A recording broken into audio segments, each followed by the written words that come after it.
안녕하세요. 정보쌤이에요. 오늘은 인터넷, 스마트폰 중독에 대해 배워볼 건데요. 여러분은 하루에 인터넷 또는 스마트폰을 얼마나 사용하나요? 혹시 밤에 잠들기 전까지 스마트폰을 하다가 핸드폰에 얼굴을 맞아본 적이 있나요? 그렇다면 여러분은 인터넷, 스마트폰 중독 초기일 수 있습니다. 선생님은 이미 스마트폰의 노예가 되어서 시력도 나빠지고 다크서클을 달고 사는데요. 선생님처럼 되지 않기 위해 오늘 수업도 열심히 배워봅시다. 오늘의 학습 목표입니다.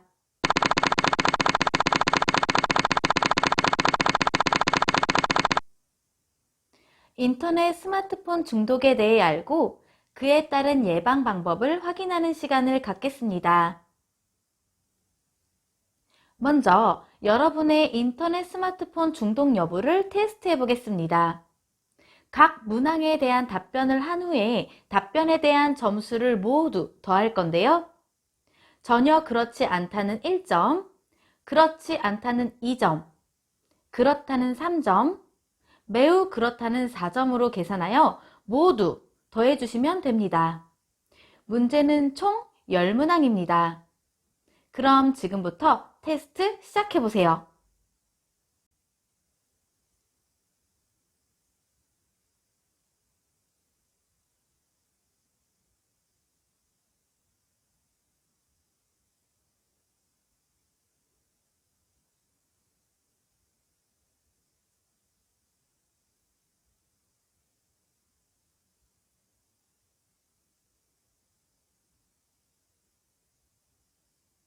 계산 모두 끝났나요?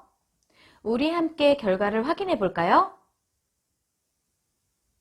31점 이상이면 고위험군, 23점 이상이면 잠재적 위험군, 22점 미만이면 일반 사용자군입니다. 선생님은 잠재적 위험 사용자군인데요. 여러분은 어떤가요?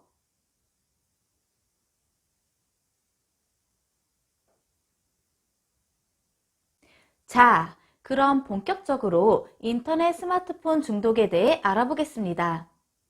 인터넷 스마트폰 중독이란 인터넷 또는 스마트폰을 지나치게 오랫동안 사용하여 일상생활에까지 지장을 주는 상태를 뜻합니다. 게임을 밤 늦게까지 해서 학교에 지각을 한다거나 친구들을 만날 때에도 스마트폰만 들여다보고 있는 등 일상생활을 하는 데 있어 스스로 통제하지 못하는 일이 발생합니다. 인터넷 스마트폰 중독의 종류에는 게임 중독, 채팅 중독, 음란물 중독, 검색 중독 등이 있습니다. 먼저 게임 중독에 대해 알아보겠습니다. 게임 중독이란 스스로 게임을 멈추기 힘들거나 게임 속에서의 공격성과 폭력성이 현실에서도 나타나거나 게임 속의 캐릭터에 온갖 정성을 쏟아부어서 현실 생활을 소홀히 하게 되는 현상을 의미합니다. 게임 중독을 예방하기 위해서는 다음의 3가지 규칙을 지켜야 합니다. 첫째, 컴퓨터 사용 시간을 처음부터 정해놓거나 컴퓨터를 공개된 장소에 비치해야 합니다. 둘째, 온라인 게임 외에 축구와 같이 실제로 할 수 있는 취미 생활을 가져야 합니다. 셋째, 모든 방법을 동원해도 게임 중독에서 벗어날 수 없다면 전문기관의 도움을 받는 방법이 있습니다. 다음으로 채팅 중독에 대해 알아보겠습니다.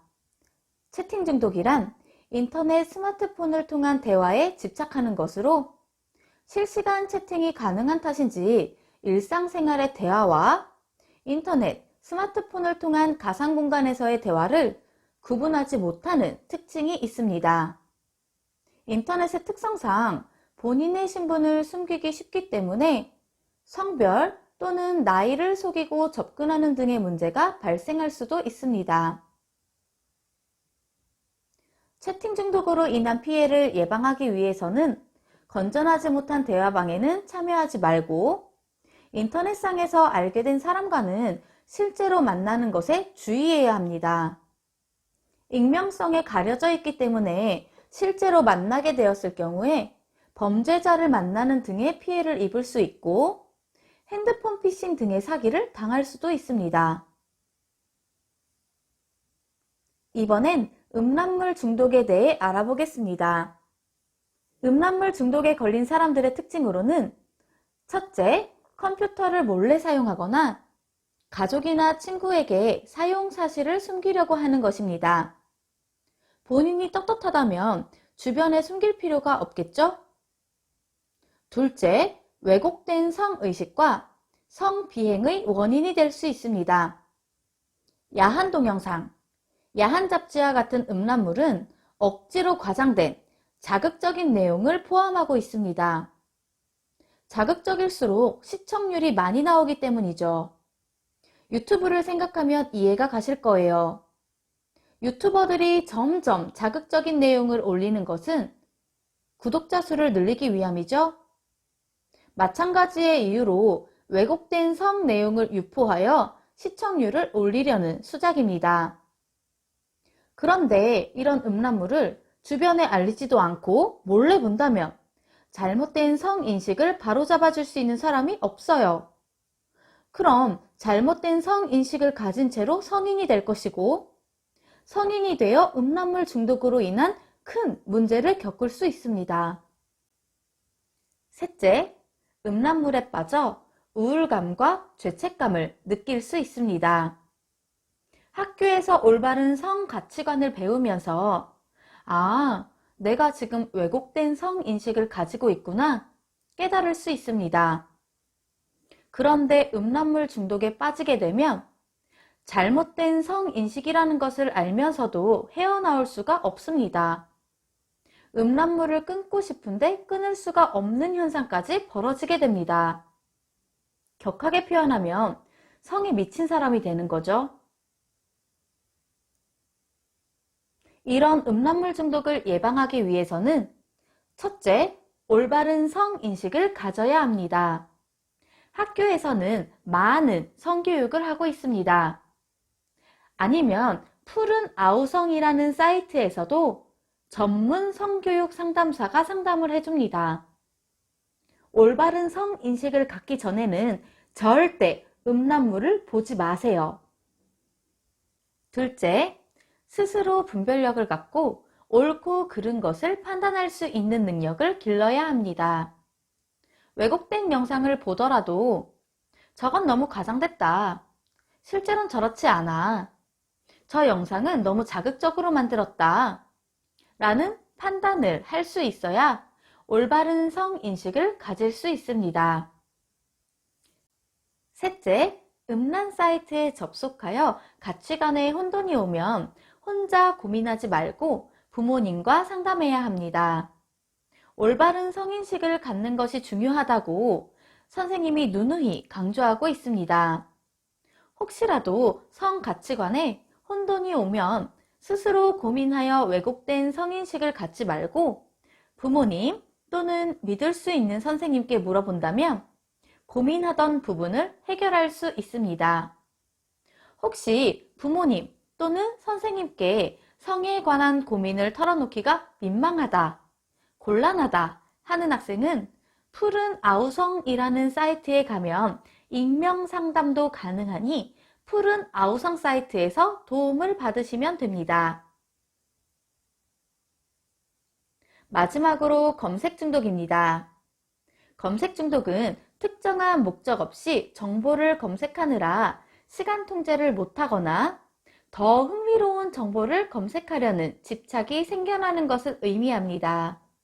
선생님은 검색 중독에 해당되는데요. 선생님은 게임을 안 하는 대신에 하루 종일 페이스북, 카카오톡, 인스타그램, 카페, 뉴스 등 시도 때도 없이 검색을 합니다. 핸드폰을 손에서 놓지를 않고 항상 칼답이에요. 볼 게 더 이상 없어도 봤던 내용을 계속 보고 있어요. 검색 중독을 끊기 위해서 핸드폰 제어 어플을 설치도 해봤지만 제어 어플도 소용없더라고요. 하루 종일 핸드폰을 보고 있다면 여러분도 검색 중독에 해당될 가능성이 큽니다. 검색 중독을 예방하기 위해서는 첫째, 인터넷을 사용하기 전 사용 목적을 분명히 해야 합니다. 어떤 것을 검색하려고 했는지 확실히 해서 검색이 끝나면 다른 검색을 계속하는 것이 아니라 핸드폰 또는 인터넷을 손에서 멀리 떨어뜨려 놓을 수 있어야 합니다. 둘째, 파일을 내려받기 전에 꼭 필요한 파일인지 다시 한번 확인하는 습관을 가져야 합니다. 검색을 하면 수많은 정보들이 존재합니다. 그 중에는 바이러스도 있고 잘못된 정보도 있는데요. 스스로 올바른 정보와 옳지 못한 정보를 구분하고 다운받으려는 파일이 바이러스를 포함하고 있을 수도 있으니 무작정 다운받지 말고 꼭 필요한 파일인지 안전한 파일인지 다시 한번 확인한 후 다운받아야 합니다. 셋째, 한 달에 한 번은 내려받은 파일들을 정리 및 점검하는 습관을 가지고 있어야 합니다. 무분별하게 자료를 검색하고 수집했다면 자료들을 잘 관리해서 컴퓨터에 괜히 저장 공간만 차지하고 있지 않도록 검색이 끝났으면 자료들을 바로바로 정리할 수 있도록 해야 합니다. 그럼 지금까지 살펴본 인터넷 중독의 증상에는 어떤 것이 있는지 살펴보겠습니다. 이 네 가지에 해당된다면 여러분은 인터넷 중독에 걸렸을 확률이 매우 높습니다. 핸드폰을 한시라도 갖고 있지 않으면 불안하다거나 점점 핸드폰 사용량이 많아지고 사용시간 조절이 힘들거나 친구들을 만날 때에도 각자 서로 핸드폰만 보고 있거나 실제로 친구들과 노는 것보다 인터넷 속에서 친구들과 노는 것이 더 좋거나 하는 것들이 여기에 해당됩니다. 실제로 친구들끼리 PC방도 자주 가죠? 결국 함께 모이더라도 게임 속에서 다 같이 논다면 각자 집에서 게임으로 접속해도 되는 것 아닐까요? 우리는 왜 인터넷 없이는 생활이 점점 힘들어지게 살고 있는 걸까요? 우리 한번 깊이 생각하고 반성할 필요가 있습니다. 혹시 네 가지 증상 중에서 이해가 가지 않는 용어가 있다면 댓글에 남겨주시기 바랍니다. 인터넷 중독으로 인한 신체 피해도 심각합니다. 안구건조증 들어보셨죠? 안구건조증이란 눈물이 마르거나 흐르지 않아서 눈 표면이 쉽게 손상되는 현상입니다. 요즘엔 스마트폰으로 인해 눈 건강을 해치는 사람들이 많아서 핸드폰 내에 블루라이트 차단 기능도 생겼는데요. 실제로 이 블루라이트 때문에 실명된 사례도 있습니다. 거북목 증후군이란 눈높이보다 낮은 곳을 응시하여 생기는 질환으로 모니터를 보기 위해 목을 앞으로 숙이게 되어 발생하는 증상입니다. 왼쪽 사진을 보면 거북이처럼 목이 굽어 있죠? 우리는 잦은 스트레칭을 통해 오른쪽 사진처럼 자세 교정을 해줄 필요가 있습니다. 손목 터널 증후군이란 오랜 시간 반복적으로 키보드나 마우스를 사용하여 손목이 아프거나 팔이 저리는 증상입니다. 수험생처럼 공부를 많이 해도 생기는 질환으로 너무 오랫동안 손목을 쓰기 때문에 손목에 무리가 가서 생기는 증상이랍니다. 인터넷 중독이 심각해서 기관의 도움이 필요한 경우 스마트 쉼 센터나 아이윌 센터의 도움을 받을 수 있습니다. 아이윌 센터의 경우에 각 지역마다 있기 때문에 인터넷에 아이윌 센터를 검색하여 본인이 살고 있는 지역의 센터로 연락하시면 됩니다. 스스로 컴퓨터의 제한 시간을 설정하고 싶거나 청소년 유해 정보를 차단하고 싶다 하는 학생들은 그린 아이넷 사이트에서 소프트웨어를 다운받아 설치하시면 됩니다. 오늘 수업도 유익했나요? 인터넷을 하면서 스트레스를 푸는 것도 좋지만 적절한 사용 시간을 준수하여 여러분의 건강을 해치지 않도록 스스로 주의합시다. 수업 마치겠습니다. 안녕!